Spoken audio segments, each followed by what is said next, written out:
Can somebody confirm you can hear me? I can hear you. Thank you. No problem.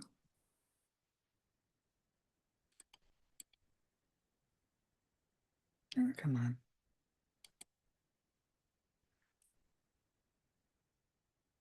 All right, before we begin, are there any questions?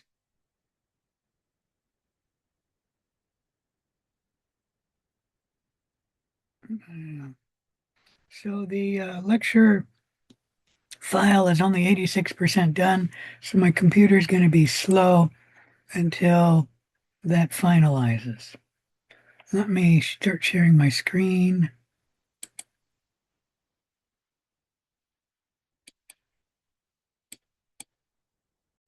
There we go. Hopefully you can see my screen now. There's 88%, so it's moving up. Let's go to the syllabus.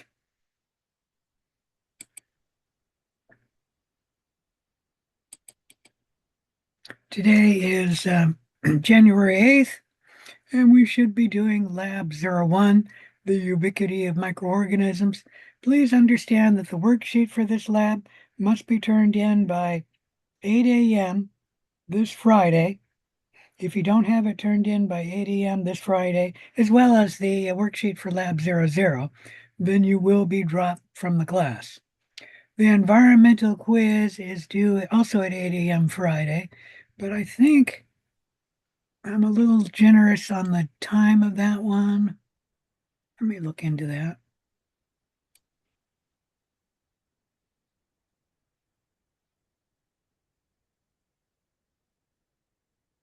I don't seem to even have that there.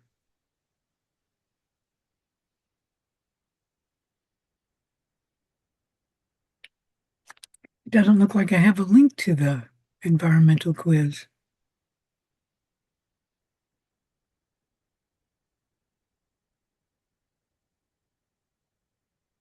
I saw it on the to-do list on my dashboard, but I Mhm. couldn't find it in the modules, so I just clicked on Yeah, it in my to-do list, and that's how yeah, I did sorry it. about that.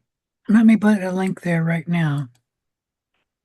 Let's see, where is that going to be though? I guess a quiz.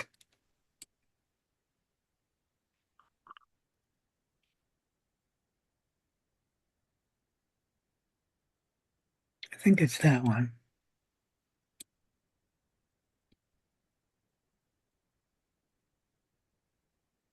There, I got the plagiary quiz, but it's also the environmental quiz. There, it's there now. I think I'm glad I checked that. So now you got a link to it. You can get it from the calendar. You can also get it from the grade book, but yeah, I give you an extra week on the until date on that one, so you have some time on that one. Um, and I think that's true for. Oops, did I shut down the wrong thing? Looks like I did.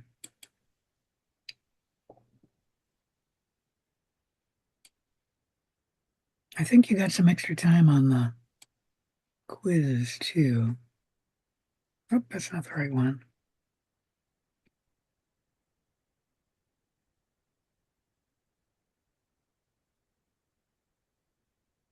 Yeah, until January 17th. So you do have some extra time on at least these early quizzes. And that's because they're quizzes, obviously, on the plagiarism or just your environment. And so I'm giving you a little more extra time. I think on the practice quiz, you can take those, not the practice quiz, sorry. That's the wrong one.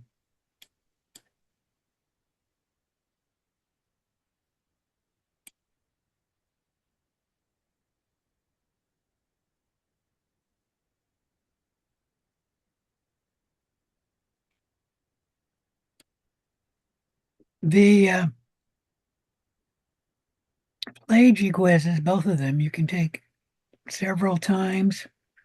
You must get 100%. However, I give you the answer, so it should be very easy to get it on the second time correct. I'm not seeing the dates here.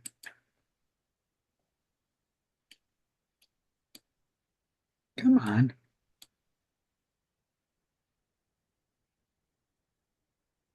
Yeah, until January 17th. All right.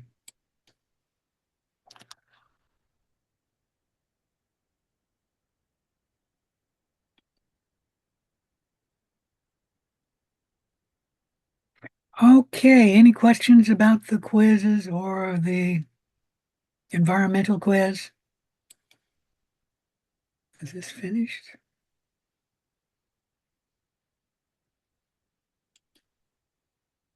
It looks like that finished. Good. My computer will now work a little faster. Come back to the syllabus. So you have a number of things due on Friday. You have a number of things due on Saturday. On Saturday, you have the lecture worksheet for lecture one that's due. It's not on the schedule because normally the worksheet for the chapter will be due on Saturday of that week. And that's normally the case for the labs, but in this lab, it's going to be due both lab worksheets 8 a.m. Friday morning. And that's because I've got to put in who's attending the class by 5 p.m. Friday.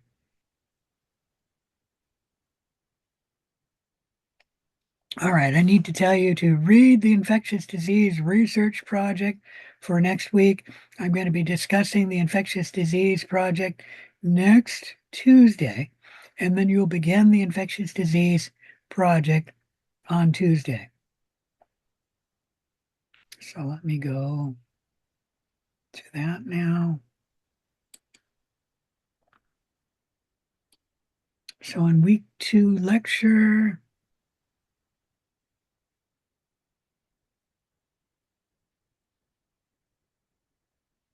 oh, maybe it's the lab. Yeah, it's the lab because it's the lab project. There's the infectious disease research project. Just click on this link and then you'll get what you need to read for next week. Well, that's not good. There it is. And then click on that link. It'll get you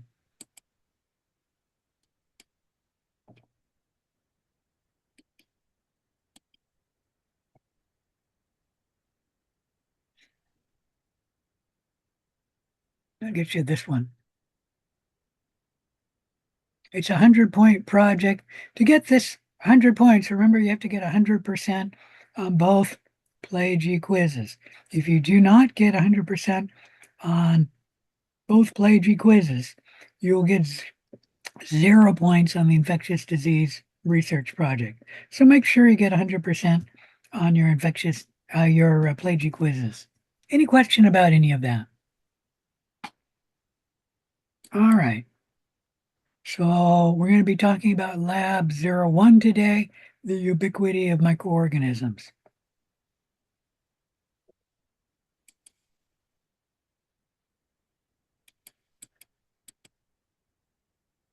There is some reading before each lab, so you should read page 157 to 162 of the third edition of Tutora.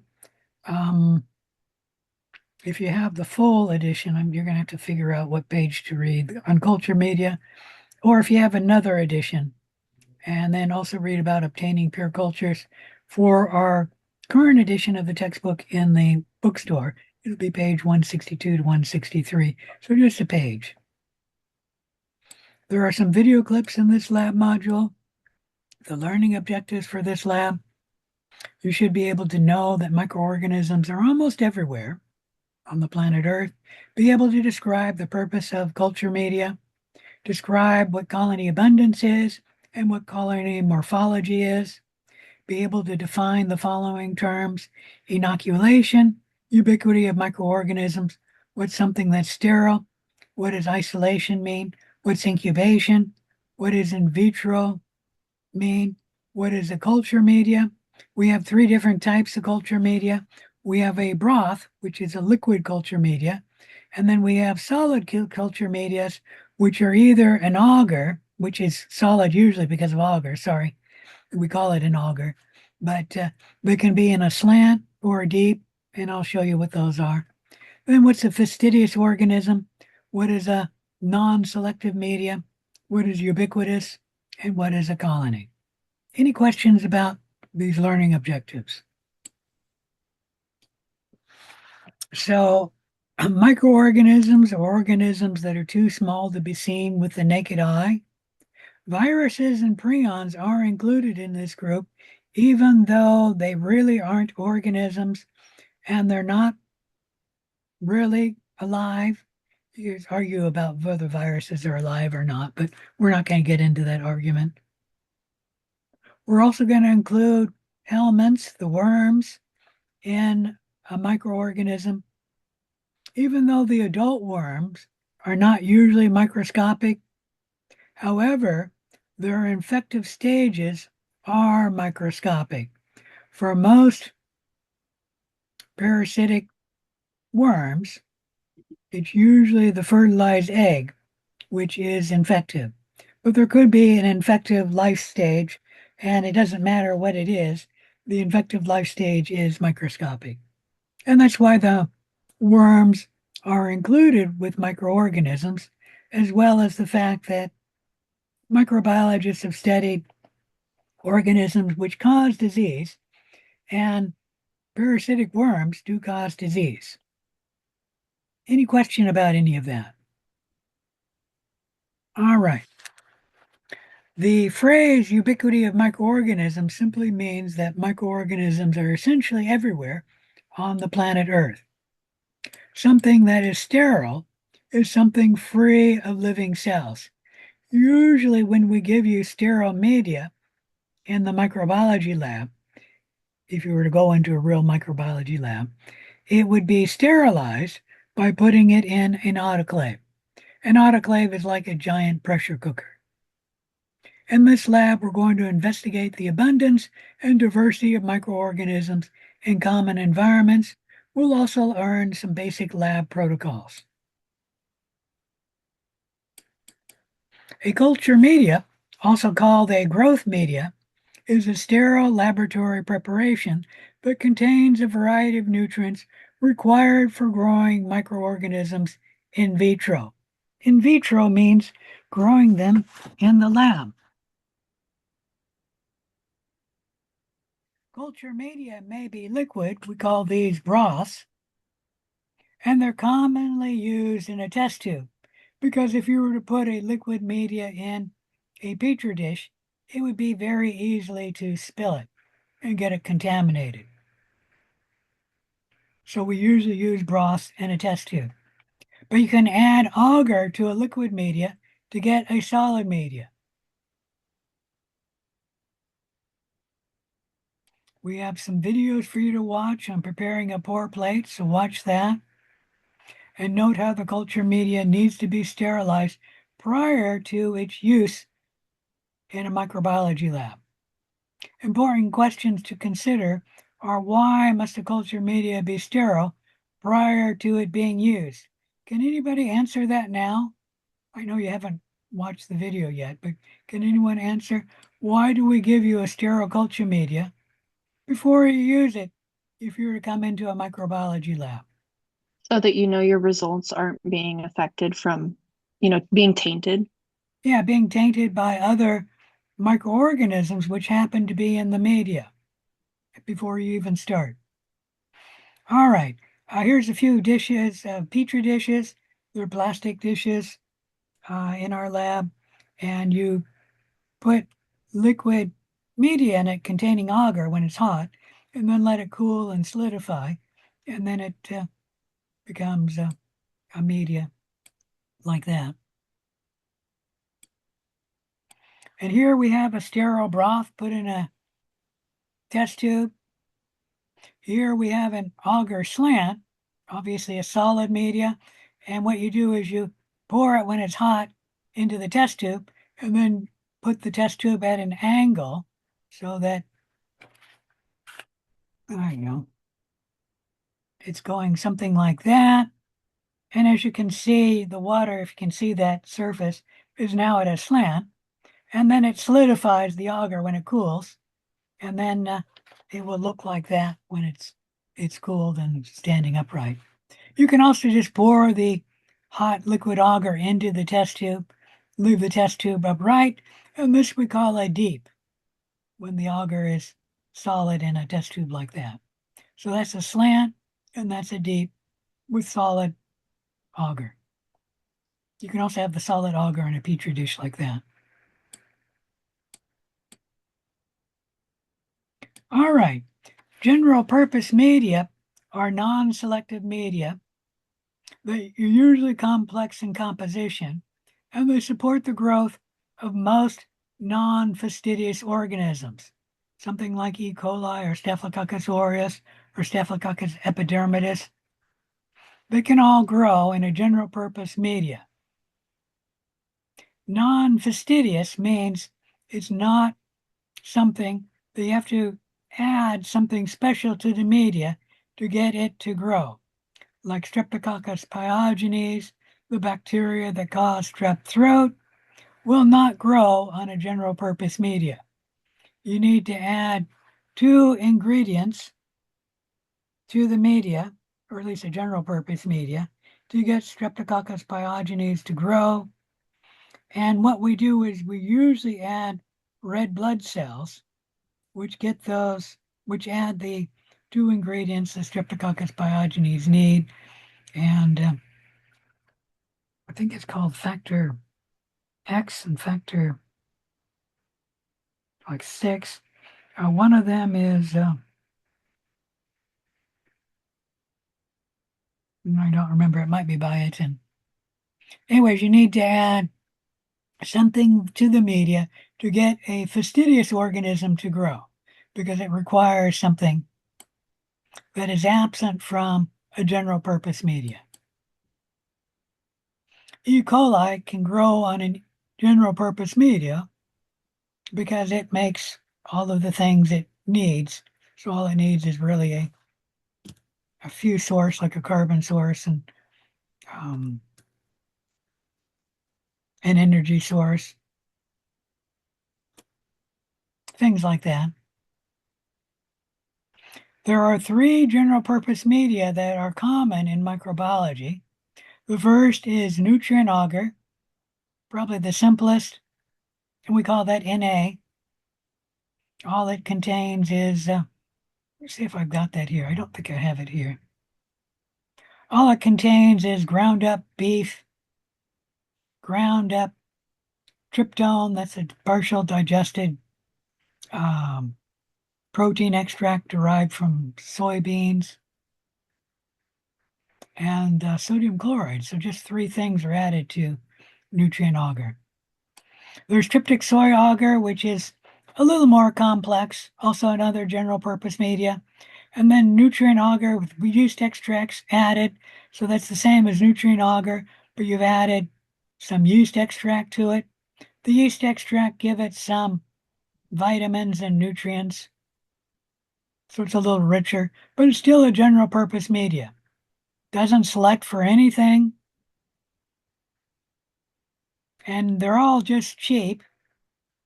Another reason why we tend to use general purpose media in microbiology, because they're cheap, they're easy to make, and they grow many different bacteria. Most bacteria that are non-fastidious will grow on a general purpose media. Any questions about general purpose media? All right, everything that's grown in the microbiology lab, whether it's grown on a Petri plate or in a tube, test tube, you need to appropriately label the container. The following items must be included on the container, such as your name or your initials, the date, the type of media it's growing in. So if it's Na, put Na. Nutrient agar, just put Na or nutrient agar. The inoculum, that's what you're growing on the culture media. So if you're growing E. coli, just write E. coli. If you're growing things grown from the air, just write something like air exposure. And then the incubation temperature can be added, but this is optional, it's not required. So right here, and this is kind of showing you should write around the edge of the bottom of the dish. There's the person's name, Travis, what they're growing, E. coli. There's the date, 9/10 some year, I can't read it. TSA, the media, tryptic soy agar, and then he's got the temperature he grew it at, which is optional. You don't want to write here because that will hinder your ability to see what's growing on the petri dish. So you want to write around the edge.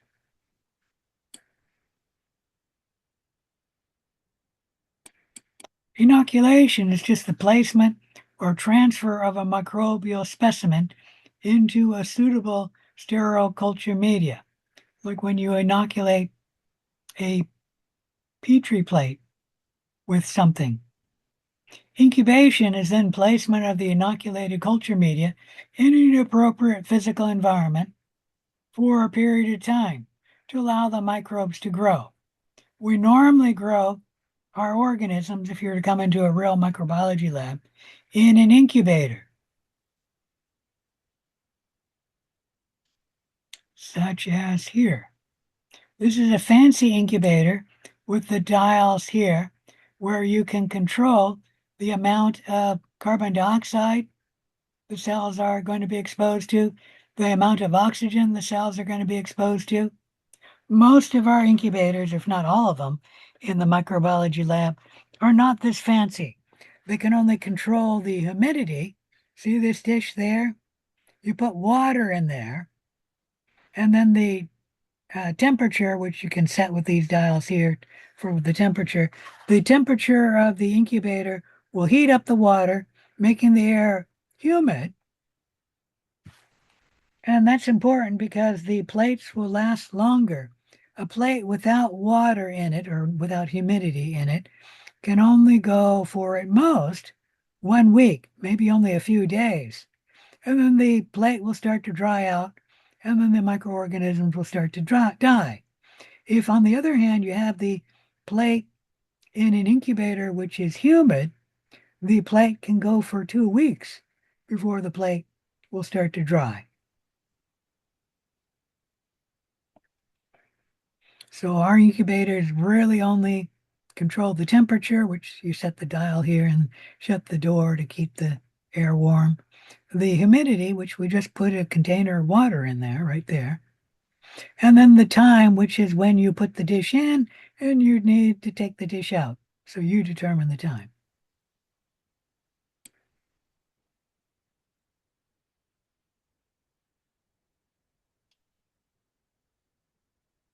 All right, any questions about incubators? Some notes: when you put a petri dish in the incubator, you should put it in the incubator upside down. So let's pretend this is a petri dish. I don't actually have one here. You flip it over right on the edge, what it is, and then you put the petri dish in the incubator upside down. The reason is, if you were to put it in the incubator right side up, the agar has moisture in it, and the incubator will warm it up, and then the moisture will come into the air and then condense on the bottom of the lid, forming a droplet. And then that droplet will get large enough and drop down into your petri dish, which it should be sterile, but it will disperse your colonies, creating a mess in your petri dish. It also will increase the risk of contamination because, like when you're taking the lid off and then you're moving it over, the drop could come down the edge. I don't know if you can see that, the edge of the dish, and the top of the lid is sterile and the top of the edge is sterile, but this region of the edge of the dish is not sterile. And if the drop comes down here, it can pick up microbes And then if the drop falls in your petri dish, you'll then get contamination growing in your petri dish. So the drops mostly will not be contaminated if it forms a drop on the surface and then drops immediately into the petri dish on its own. That won't be contaminated. But if you're taking the lid off and you're holding it like this, the drop's going to come down the edge and it may drop into your petri dish, contaminating the petri dish. So that's why we grow things in a petri dish which is upside down. So all petri dishes, when they go in the incubator, they should be in upside down. Any question about that?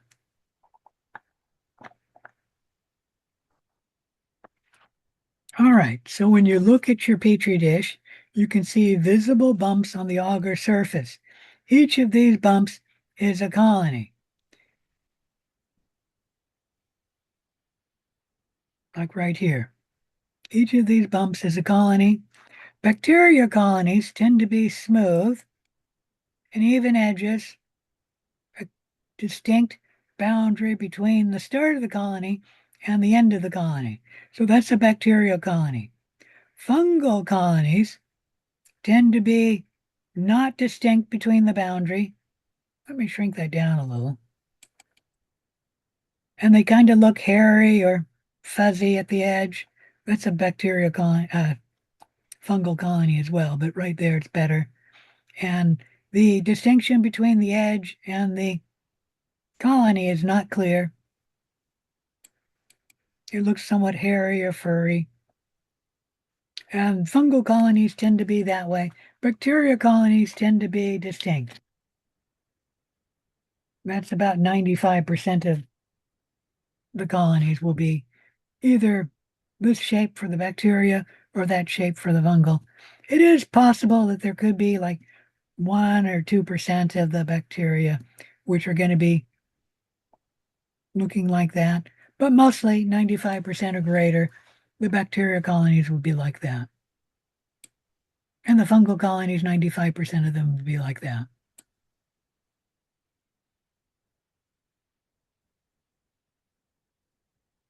Each colony, if you can see the colony, it's at least 1,000,000 cells, and each colony could be tens to hundreds of millions of cells.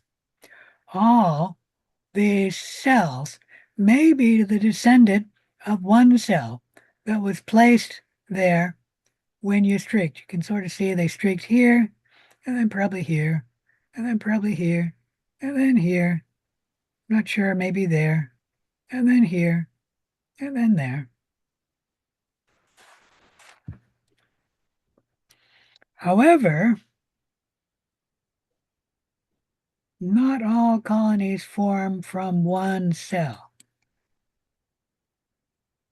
Like that one there is much bigger than these two or these. So this one probably formed by more than one cell, either 2, 3, or a clump of cells. But these probably form from 1 or 2 cells. Most colonies, maybe 70% of them, maybe 65%, form from one cell. But some of them form from 2 or more cells. And sometimes you can guess by the size of them. Like that one is a much bigger colony than these two. And yet this one is competing with resources for that one. So it's much closer. And these are isolated and they're smaller than this. So this had to form by more than these.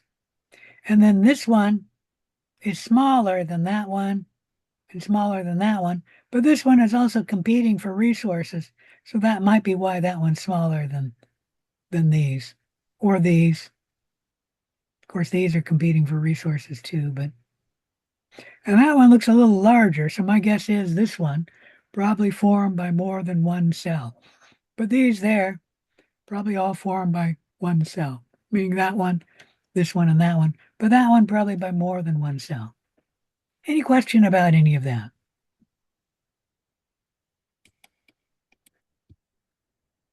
So a colony may form from one cell, but it may form from 2 cells, 3 cells, or even a clump of cells. The point is that a colony started from a few numbers of cells, which then divide, and you have to have at least 1,000,000, like maybe that is close to 1,000,000 cells. It might even be 2 million cells because it's not that small. It's more than a pinprick. I heard something. What was going on there? Nobody knows. All right. My phone vibrated. Sorry. Oh, okay. No problem. Yeah, they You should heard. turn the microphone off when you're not using it, and then that won't be an issue. All right, what happens is when you start a colony from one or a few cells, those cells tend to divide by binary fission, where one parent cell will split into 2 identical daughter cells, growing into about 1,000,000 cells. And that will be the smallest colony you can see, 1,000,000 cells. Most of these colonies are more than 1,000,000 cells. Probably about 10,000,000 cells. All right, there's a little video you can watch about binary fission.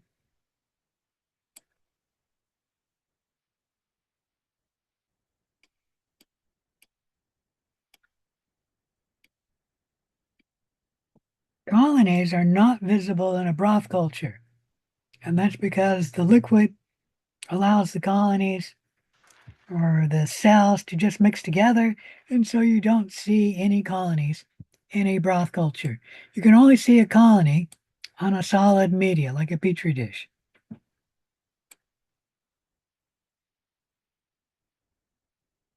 Colonies have various characteristics. You can see obvious visible colony morphological variations between different species of bacteria. Different colonies can have a different shape. You can have a circular colony, a rhizoid, irregular, filamentous, or spindle.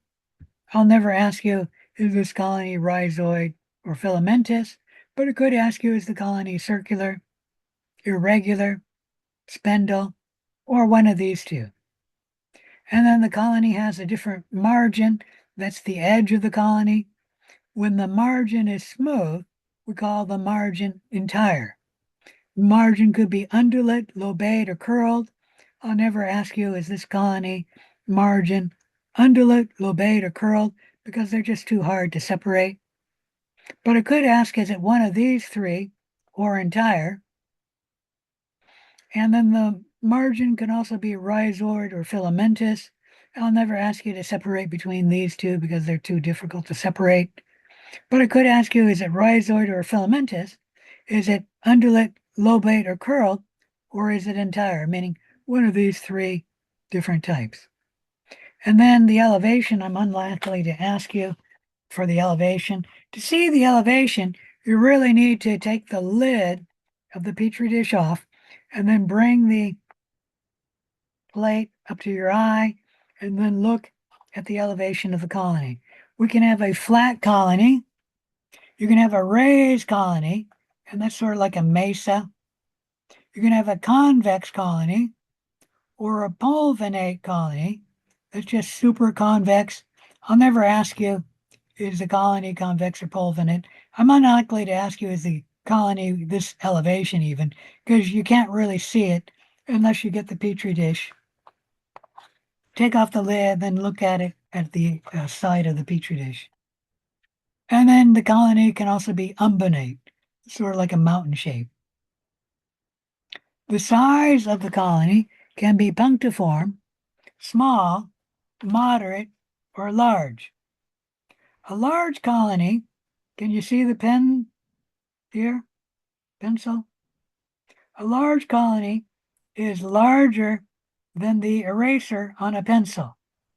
A moderate sized colony is one that's between the eraser of the pencil and the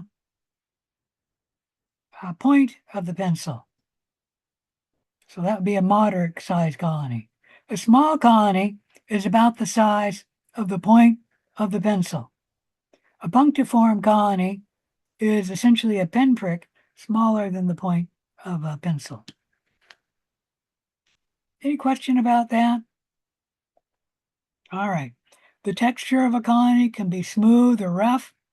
Students oftentimes have trouble determining if the texture is smooth or rough. And I suppose it's partially learned how you can tell.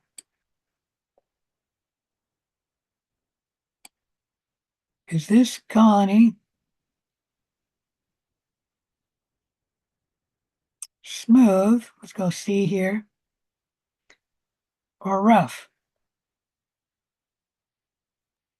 Colony I'm C. assuming that it's smooth just This because is I can smooth. see light. In colony B, it's really hard to tell, but they're saying that it's rough. Let me see if I can blow it up. Maybe now you can see it's rough. Hmm. No, I gotta get that.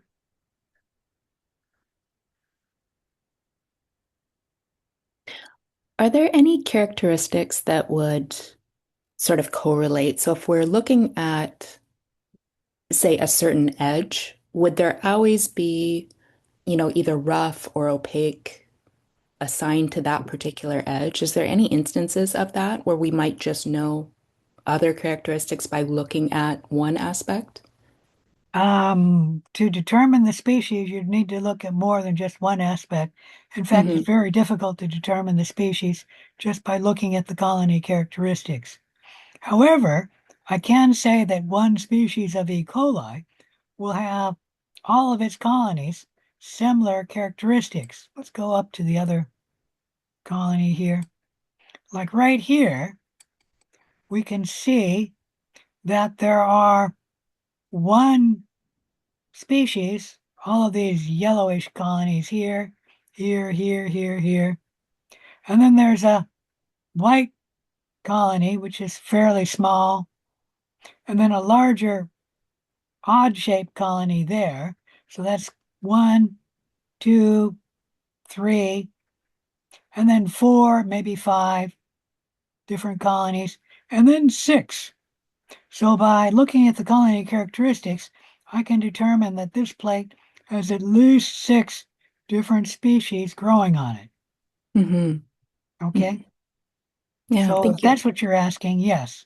The all of these, this might be Micrococcus luteus or Staphylococcus aureus, are all yellow round colonies.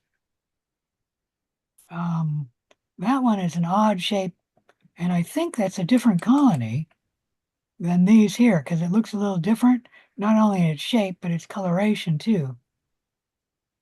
Yeah, it looks like there's a second one that's really similar to that at about like This one just here, directly yeah, these above two are it. probably the same. Is that what you're saying? No, if you go at about 1 o'clock from that one you were just looking at, the gray one Here, with yeah, and then you go up and there's here? just a tiny little dot. Yeah, they sort of look Yeah, like they that could could be be similar. related. Yeah, that could be similar. Could be the same species. Interesting, thank you. Yeah.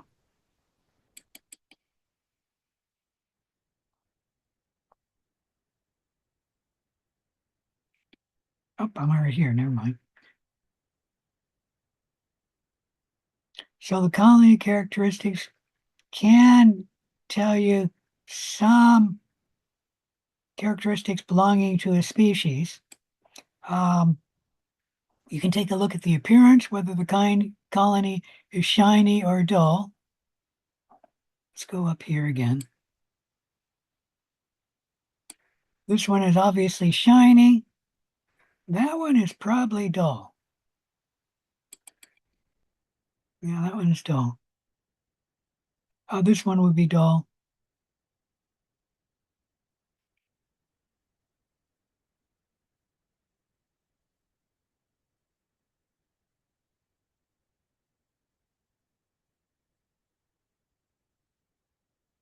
And then there's the pigmentation. If the colony is non-pigmented, meaning the colony is cream, tan, or white colored, we call it non-pigmented. If the colony is pigmented, it means the colony has a color, purple, red, or yellow. So obviously this colony is pigmented. And these three, are non-pigmented. Black colony is considered black, the absence of color, obviously different than white, but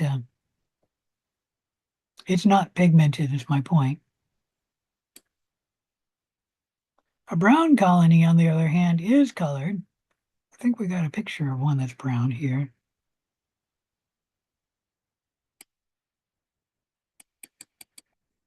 So that one there, as well as that one there, they're pigmented. This one I would say is cream colored.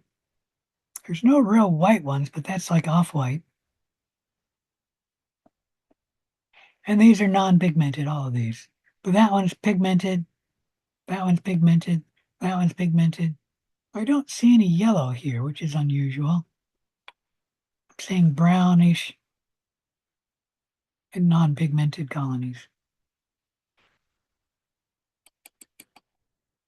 Any questions about colony characteristics? Oh, one other property, the optical property. Most colonies are opaque. Some colonies are translucent. Translucent means you can see through the colony, sort of like you can see through slightly muddy water. A transparent colony looks like a drop of water. Most colonies are not transparent. Only a very few are. And I've never used a microorganism that we work with in the lab, like Staphylococcus aureus or Streptococcus, whatever ones we grow in the lab. I've never seen a transparent colony. I've only seen a transparent colony on a contamination, meaning a colony that grew from contamination. There's no transparent colonies here. Come on. But there are, like that one there is clearly opaque. Most of them are opaque, like here and here. That one there,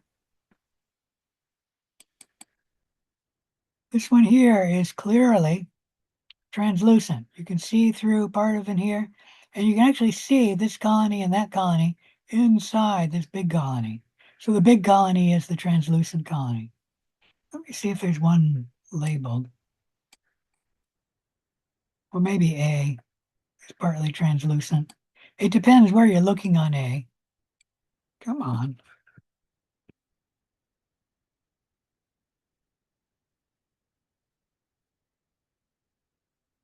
It doesn't even say.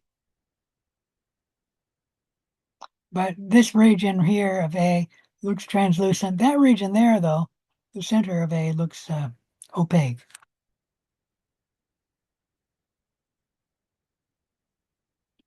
All right, any questions about colony characteristics?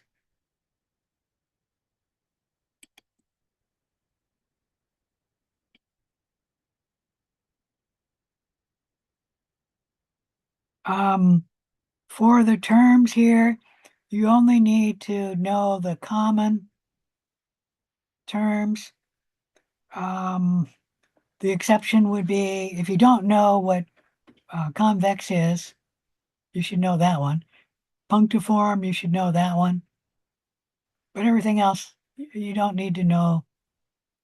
You already know what circular and irregular would look like. So these terms, you only need to know maybe punctiform and convex if you don't know what that word means.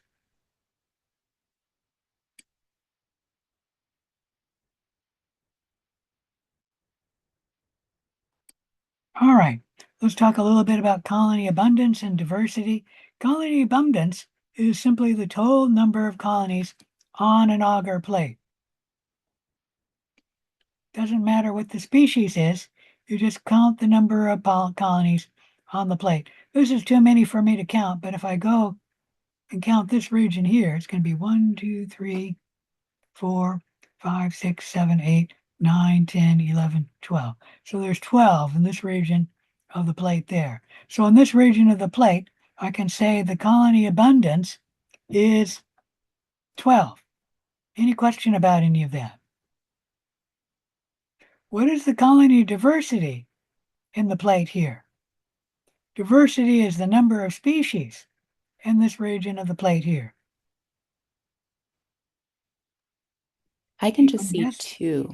Yeah, 2. You got these colonies here, which are all the same species, and then you got that species there. So there's at least 2. Well, let's just say there is 2 in this region of the plate. So the colony diversity for this region of the plate would be 2. Now, for a larger region, this is going to be 2, 3, probably 4, 5, maybe at least 6 for the colony diversity of all the numbers on the plate. And the colony abundance, I don't know, maybe around 100. It's going to be very hard to count the colonies here and here and here.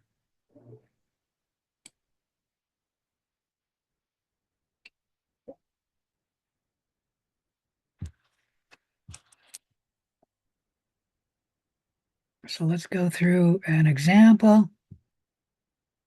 Oh, shoot, I'm not seeing all that picture.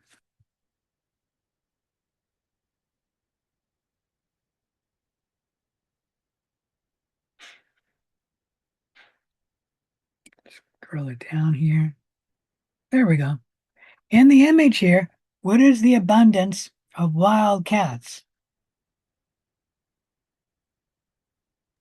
7. Correct. 5 cheetahs right here and 2 lions. All right, what is the diversity of cat species in this picture? 2. 2. Lions here and cheetahs there. Good job.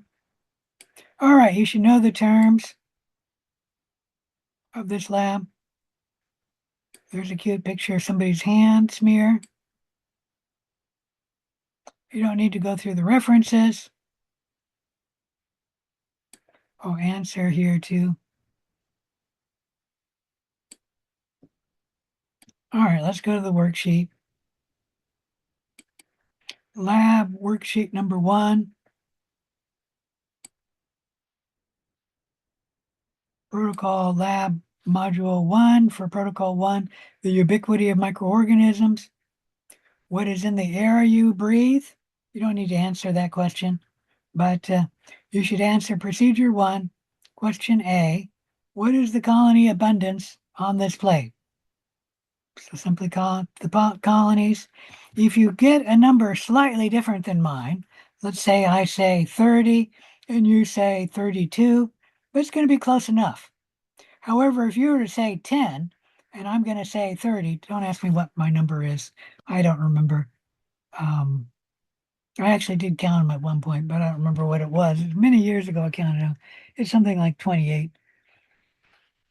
And you say something like 10, I'm going to count it wrong because you're way off. For the colony diversity on this plate, you have to look at the colony types. Let me blow this up a little bit. So this one here could be the same as that one, this one, all the white colonies. But then we have a yellow one, so that's definitely 2. That's a little darker, so I'm going to count it 3. It could be the same species as that, but I'm going to count it 3. That's different because it's very large. It's also, its edge is different than all of these, so that makes 4.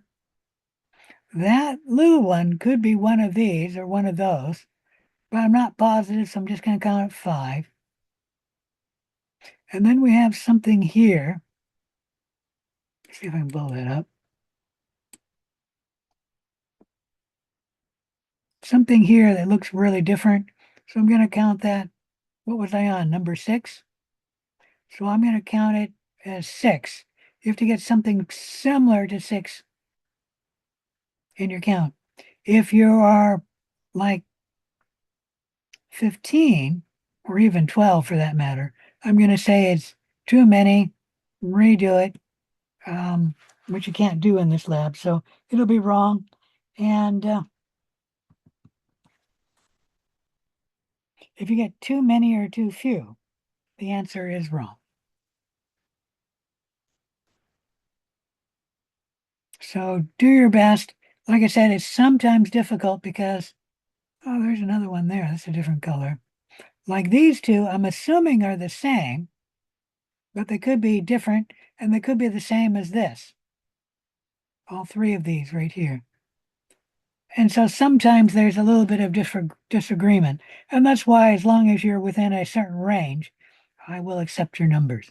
But if you're outside that range, it'll be wrong.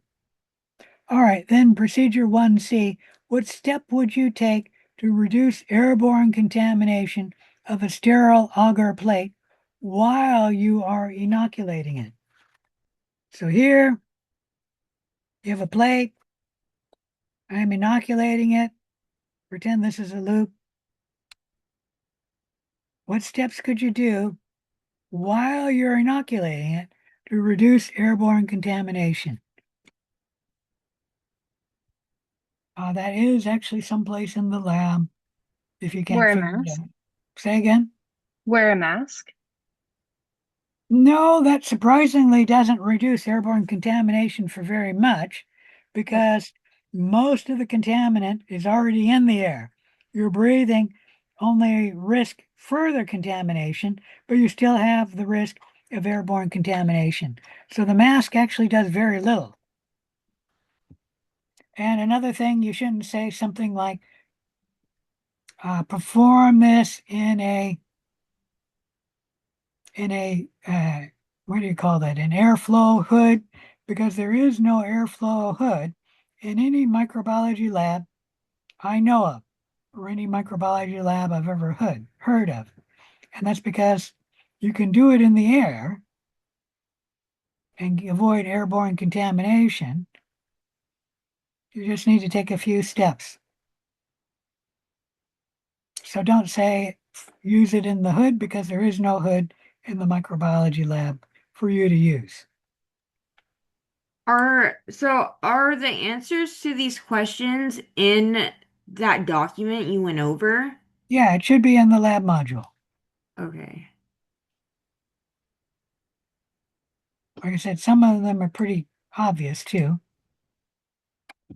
Uh, like when I went over 1C, I should take the lid off, inoculate it like that, with the lid back on. So there's two things I did that are what the question is going for. You only need one, but there are two things I just showed you. All right, procedure 2. What gets on your arms when you put your arms on the lab bench? What you're going to do in procedure 2 is you're going to take a cotton swab, move it over your lab bench before you sterilize the lab bench or disinfect the lab bench. Put the swab on the petri dish and then disinfect the lab bench with disinfectant, dry off the lab bench, take your cotton swab and move it all over the lab bench and then inoculate the petri dish. So this is the before disinfection of the lab bench, and this is after disinfection of the lab bench. For procedure 2A, did table disinfection work? Before and after. For procedure 2B, what is the purpose of allowing the table disinfectant to air dry? Or why do we air dry the disinfectant on the table?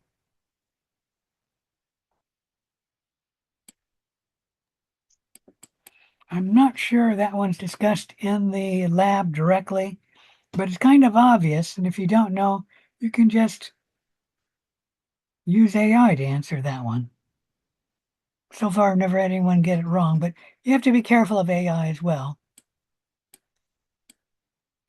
because sometimes they give you the wrong answer. Procedure 3.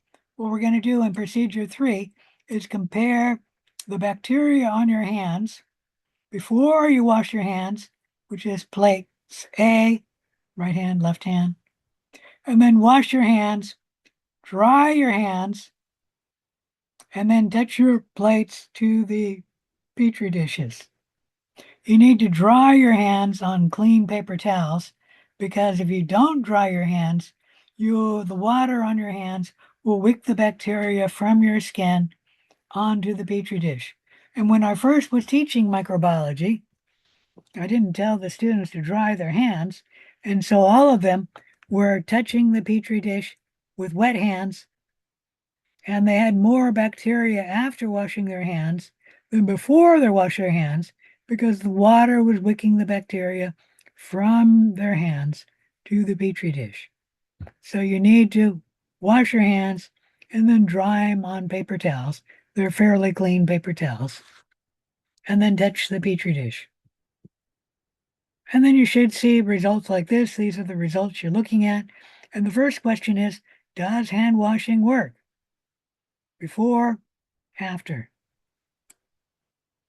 And then two, this is a little bit of a thinking question. Suggest one reason why hand washing did not result in the complete removal of microbes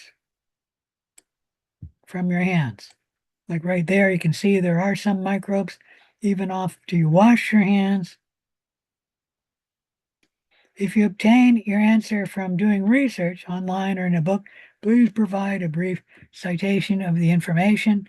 It has something to do with the normal biota on your skin, but simply saying that our hands have normal microbiota is not good enough because I could put my hands in bleach, leave it in bleach for 10 minutes, and then rinse the bleach off, dry the hands, and compare it. And I'll guarantee you'll have fewer microbes after soaking your hands on 10 minutes of bleach than you would after washing your hands. Any question about procedure 3, number 2? All right, procedure 4. When you kiss your significant other, what exactly are you giving him or her? Meaning what's on your lips and what's on your tongue. So it tells you we're talking about French kissing here. Sorry. Lips. I just like to be a little silly sometimes. This is the plate where somebody touched their lips to the petri dish, and this is the plate where they touched their tongue to the petri dish. Now, when you're looking at this picture here, let me blow it up real big. You can see something grainy in there, so pay attention to the note that I've added above the pictures before you answer the question. And then which plate has higher colony abundance? The plate touching your lips or the plate touching your tongue? And then procedure 4B, I believe. Let me make sure it's procedure 4. Procedure 4B, why do you think this is the case? Even though you might expect the abundance of both body parts, meaning the lips and the tongue, to be similar, because they're right next to each other, you probably lick your lips every once in a while. Why is there an observed difference in colony abundance between the lips and the tongue? And for this question, you must supply 2 reasons. One reason will only give you partial credit. You must give me 2 reasons. And there's actually 3 reasons which are easy to obtain. I've actually had students come up with about 5 reasons why there's different abundance, but 2 of them are pretty difficult to derive them from, but 3 are very easy. Why the lips and the tongue do not have similar abundance numbers. Can I ask, when we are answering this question and we have to give 2 answers, 2 to 3 answers, are we using like outside resources, or are we going off of like common knowledge, what we would think? You can do either. This is a thinking question, meaning it is not directly stated in the lab module. But what you learn in this lab module with your brain, you should be able to come up with this answer. Okay, just wanted to make sure. But you could do a Google search AI. Remember, I told you AI, you're allowed to use it, but if you get an answer from AI, you should put it in quotes and say you got it from AI. Otherwise, it's plagiarism. Okay? So just put quotes in like Google AI. Yeah, something like that. Okay, because the chapter one textbook, I tried downloading it and a lot of the pages are coming up pure black and they're not loading and I'm not picking up my textbook until 9:30 tomorrow morning. So, Have you tried opening it in Canvas and if it works? no, it's when so every assignment that you've posted in Canvas, it comes up as black boxes. I can't see it at all in Canvas on my computer. So I'm downloading it and that's the only way I'm able to see it. But when I downloaded the first chapter, only some of the pages are coming in uh for me. I don't know. This is a brand new laptop that I got, so I don't understand why that would be happening. Yeah, I if it's haven't been having new, that issue. That might be like related to just your iPad It's not an or iPad, it's a computer. laptop. Yeah. yeah, I don't understand why that would happen as long as you have like Microsoft or some equivalent software Yeah, on it's it. Go to Microsoft 11. let me go and do it. I haven't done it recently. Let me go and do it. I'll just quickly do this to take a look here to see. Ah, let's just download chapter one.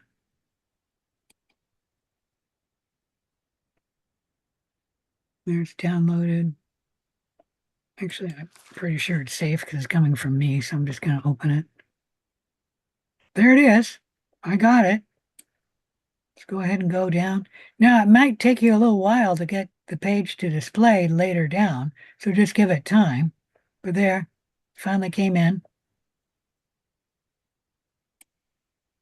So I got it to work. I'm not sure why you're not getting it to work. You do need a PDF reader.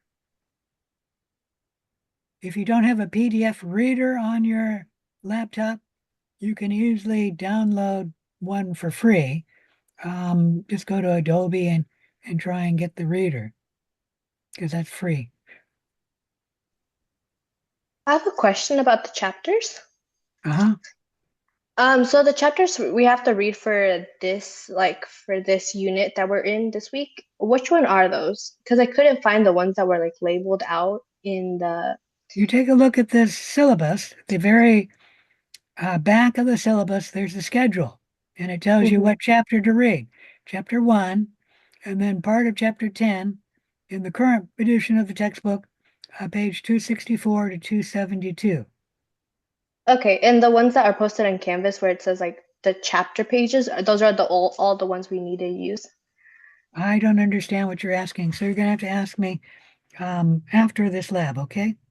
Okay, no Okay. worries. All right. Let's get back to the discussion. And then procedure 4, question C. Why was the tongue plate incubated at a higher temperature than the lip plate? The lip plate was grown, I believe, at 30 degrees, and the tongue plate either at 35 or 37 degrees. So answer C. This one students tend to get.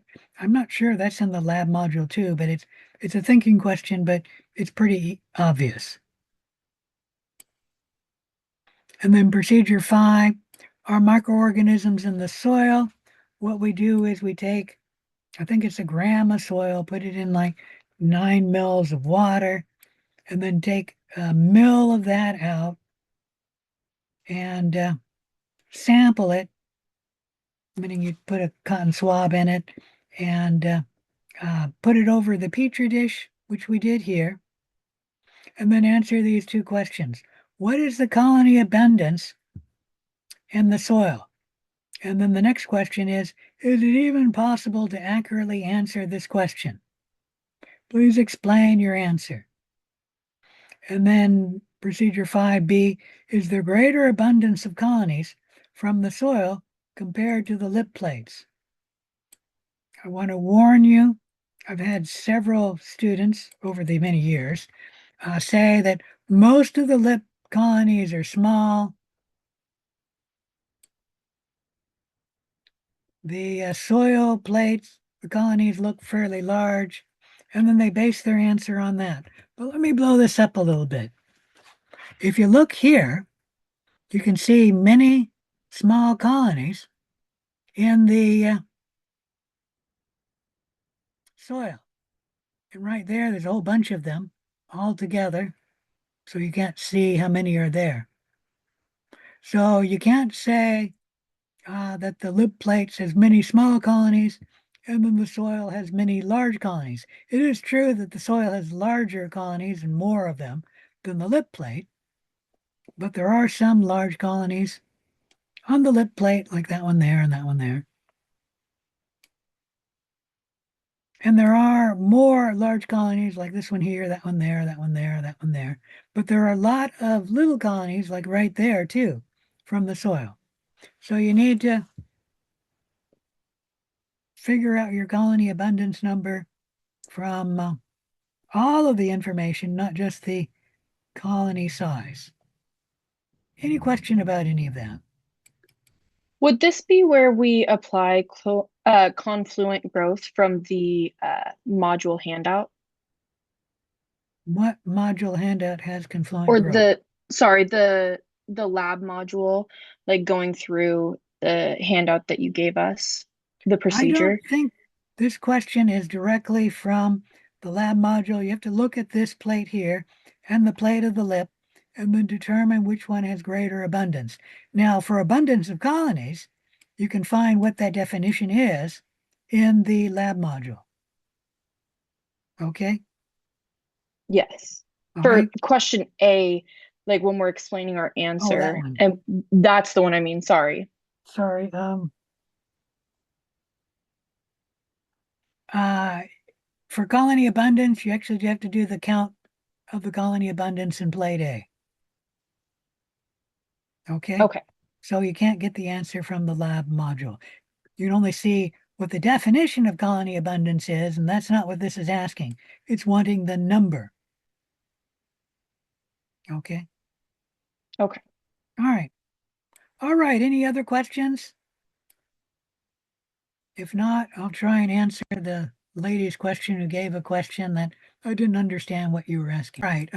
Nobody's repeating the question, so I will be here until 8 o'clock to help anyone with questions about this lab. Go ahead and get started on the questions. When you're done, you can log off. You don't have to do the questions right now. You can do them later. But if you want help, I will be here until 8 o'clock. After 8 o'clock, I'll log off. I have a quick question about the pages that we need to use for this lab module.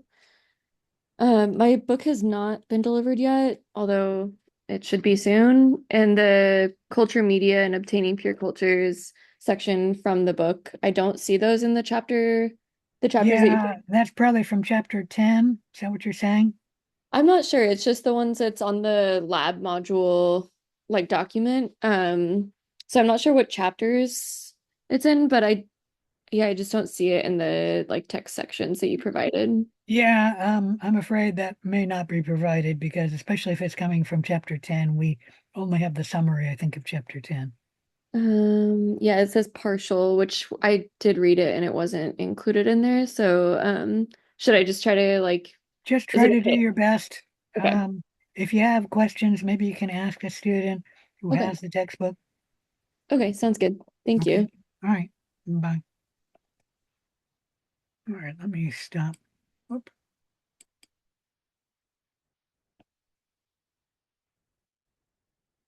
I'll stop the video.